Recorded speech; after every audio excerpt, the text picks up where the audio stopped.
తాను రాజీనామా చేయడం లేదని, స్పీకర్ నిర్ణయం బట్టి కార్యాచరణ ప్రణాళిక ఉంటుందని ఎమ్మెల్యే కడియం శ్రీహరి అన్నారు.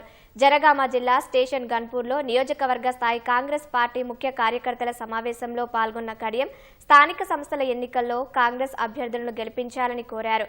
సర్పంచ్ను ఏకగ్రీవం చేస్తే నియోజకవర్గ నిధుల నుంచి 10 లక్షల రూపాయలు ఇస్తామన్నారు. అందరూ సమన్వయంగా పనిచేసి ప్రతి గ్రామ పంచాయతీపైన కాంగ్రెస్ పార్టీ జెండా ఎగరవేయాలని కోరారు.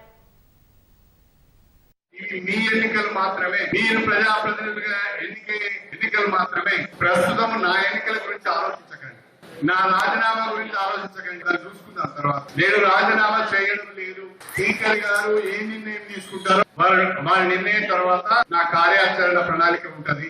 ఏ నిర్ణయం అయినా నియోజకవర్గ ప్రజల ఆశీర్వాదం ఉన్నది, మీ అందరి సహకారం ఉన్నది. ఒక గ్రామ పంచాయతీ కూడా బీజేపీ గెలవదు. దాని గురించి పెద్దగా మనం ఆలోచన చేయాల్సిన అవసరం లేదు. మన పోటీ అంతా కాంగ్రెస్ పార్టీ అభ్యర్థిని ఏకగ్రీవం చేస్తే 10 లక్షలు, సర్పంచ్ని ఏకగ్రీవం చేస్తే 25 లక్షలు. ప్రభుత్వంతో సంబంధం లేదు. నా నిధుల నుంచి, ఎంపీ గారి నిధుల నుండి మీకు ఇస్తానని చెప్పి సందర్భంగా నేను సవినీయంగా